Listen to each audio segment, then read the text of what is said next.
منذ بضعة سنين جاءني في المنام أن سيدنا رسول الله جاء ليزور الجزائر في المنام. قالوا لي أو جاء رسول الله يزور الجزائر، فأنا خرجت من بيتي وبديت نبحث على سيدنا رسول الله من مسجد إلى مسجد ومن مسجد إلى مسجد، حتى دخلت إلى مسجد الإمام العربي تبسي في الحامة في بلوزداد، وين أنا كبرت وتعلمت. فلما رأيته عرفته، ولكن وجدت الناس ماشي عارفينه، هو مربع رجليه وجالس والناس لا يعلمون أنه رسول الله.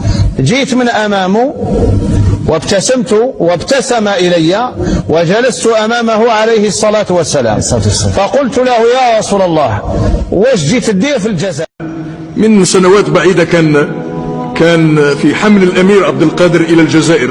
كان الأمير عبد القادر رحمه الله توفي في 1883 و800 وألف ميلادية، يعني في نهاية القرن التاسع عشر، وحمل إلى الجزائر سنة 1966، قرابة قرن، ليس قرنا كاملا ولكن كاد أن يكون قرنا. فحمل بلجنة كونت، حمل من سوريا، وكان مدفنه مع الشيخ محي الدين ابن عربي في مسجده المعروف في دمشق، وهو مسجد معلوم.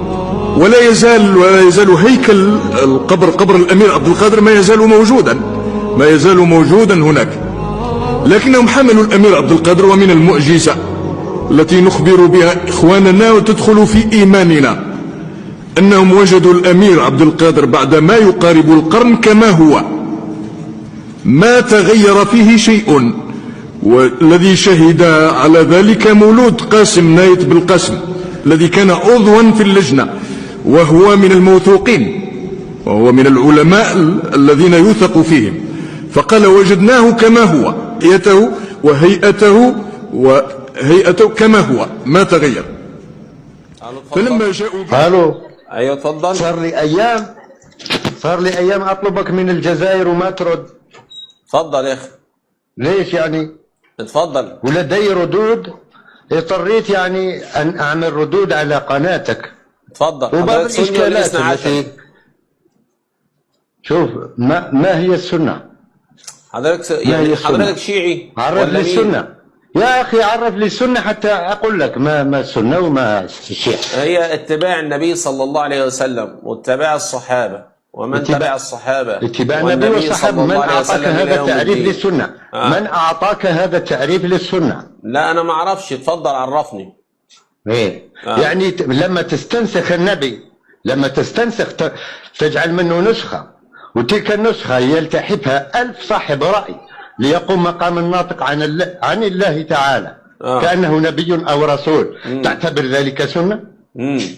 ما هي سنة الله في الذين خلوا من قبلنا؟ أيوه وبعدين بقى كمل. ما هي سنته؟ يا باشا ما هي سنة الله؟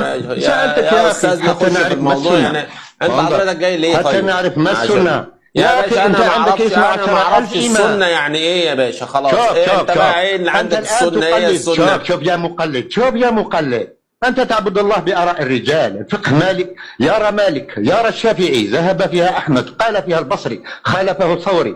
أمر الله صار شورى بين بتعبد الله بإيه؟ ماشي. سيبك مني أنا. على السنة حتى يا أستاذ سيبك مني أنا. يا عم أنا غلطان لك. سيبك مني أنا. يا عم سيبك مني أنا. أنت كيف تتعبد الله عز وجل؟ يا عم سيبك مني أنا. يا عم سيبك مني أنا. ماذا؟ سيبك مني أنا. نعم. اتركني أنا. أنت بقى كيف تتعبد الله عز وجل؟ كيف تتعبد الله عز وجل؟ يا عم خلاص. عرف لي السنة بتقليد أهل يا عم خلاص. يا عم خلاص غلطان لك. كانوا يعبدون الله بالتسليم. انظر يا عم أنت بلع رضي ولا بلع تسليم؟ يا عم خلاص يا باشا خلاص. أنت بقى حضرتك انت دلوقتي اسمعني بس. اسمعني لو سمحت اسمعني. نعم يا عم اسمعني. يا عم ارحم دماغك شويه اسمعني لو سمحت. لو سمحت. كيف تتبع النبي صلى الله عليه وسلم؟ انت كيف تتبع القرآن؟ اتفضل. كيف اتبع القرآن؟ القرآن لم يعد لدينا من القرآن الا رسمه. يا عم سيبك من الرسم دلوقتي وسيبك من الفلسفه الكذابه. انت الان كيف تتبع النبي صلى الله عليه وسلم وتتبع القران؟ سيبك من افعال البشر دلوقتي، انا بكلمك انت. انظر الاسلام، شوف تعريف الاسلام اولا هو التسليم لانبياء الله ورسله المكلفين المعصومين الذين لا ينطقون عن الهوى، هذا هو الاسلام. يا استاذنا احنا مش في حرب تعريفات دلوقتي. انت الان كيف تتبع النبي صلى الله عليه وسلم وكيف تتبع القران؟ النبي مات، انت تتبع الان الفقيه يا اخي، النبي مات. لا اله الا الله محمد رسول الله. تستنسخ النبي؟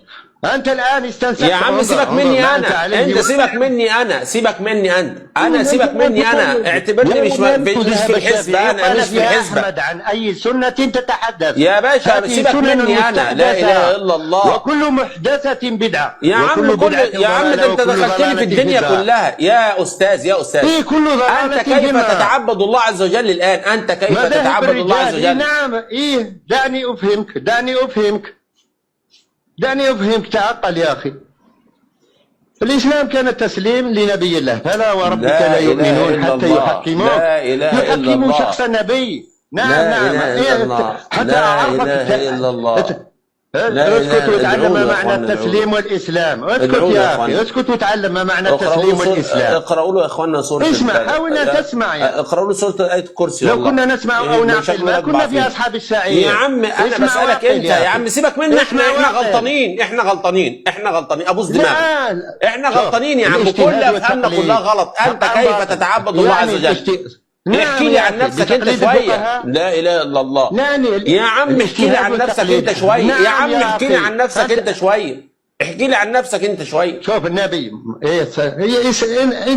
انتظر بدأ الاسلام غريبا وسيعود مثل يا ابني انت حافظ كلمات يا ابني، وانا حاطط فلاشه في الكمبيوتر شغاله. يعني حاول ان تفهم حتى تعرف ما يا استاذ انت كيف تتعبد الله عز وجل؟ انت حالك الان كيف تتعبد الله عز وجل؟ ما شأنك بي؟ أنا أحاول أن أعرف الحق من الباطل. لا إله إلا الله. طب أنت بتحاول إزاي؟ يعني أنت بتحاول إزاي؟ يعني الحق يتعدد. اديني يا عم خلص عشان ما يقولش عليك والله العظيم. خلص. هي مش ناقصة جنان.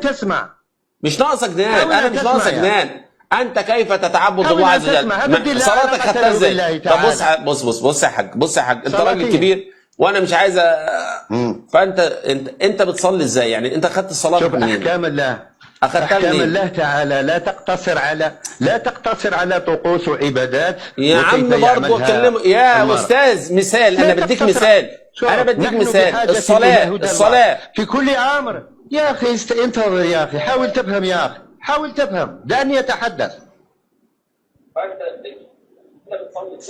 يا ناقصه جنان.